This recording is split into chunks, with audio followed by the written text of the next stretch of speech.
Biden-style loan repayments in Texas. It's June 6, 2025, and these are your headlines. A coalition of 34 Republican lawmakers is urging Governor Greg Abbott to veto Democrat-authored bill that would expand state-funded student loan repayment programs, this time specifically for school counselors and mental health professionals. Senate Bill 646 by Democrat Senator Royce West would broaden eligibility for Texas's loan repayment assistance program to include school counselors, marriage and family therapists, and other behavioral health professionals. Now, this bill drew fierce opposition from conservatives when it reached the House floor, especially in light of social transitioning in public schools, a practice whereby school counselors and staff assist children in adopting a new gender identity without parental knowledge or consent. Now, this particular effort is being led by Representative Brent Money, who criticized the growing reliance on taxpayer-funded programs to forgive personal debt, especially for public sector jobs. 58 Republicans voted against the bill when it was in the House.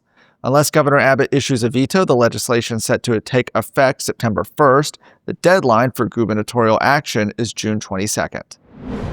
Banking lobbyists, meanwhile, are reportedly still attempting to derail legislation that would allow Texans to use precious metals in their day-to-day financial transactions, even after it cleared both legislative chambers. House Bill 1056 by Representative Mark DeRazio invokes a frequently overlooked provision in the U.S. Constitution to permit the state comptroller to authorize the use of gold and silver as currency.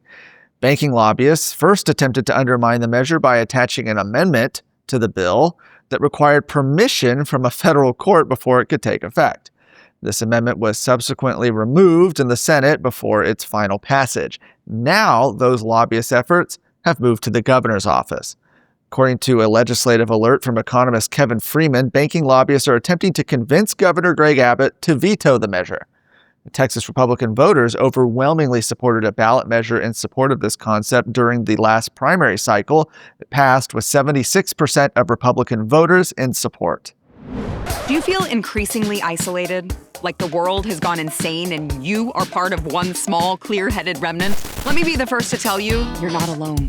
I'm Sarah Gonzalez, and on my new show, Come and Take It, I'm going to call out the crazy so you can be empowered to change Texas and the nation. Overcome the schemes of the left designed to keep Texans paralyzed and silent. Watch or listen to Come and Take It today.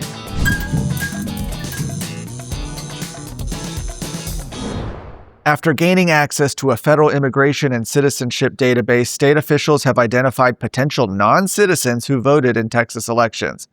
Secretary of State Jane Nelson announced that her office has referred 33 potential non-citizens who voted in the November 2024 general election to the State Attorney General's Office for investigation. Secretary Nelson said the referrals come within weeks of Texas gaining access to the U.S. Citizenship and Immigration Services SAVE database. Now, SAVE stands for Systematic Alien Verification for Entitlements, is an online service for government agencies to verify the immigration status and naturalized or acquired U.S. citizenship of applicants seeking benefits or licenses.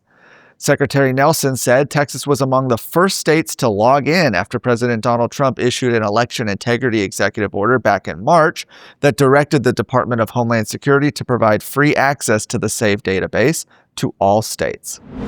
For more of today's stories, go to TexasScorecard.com.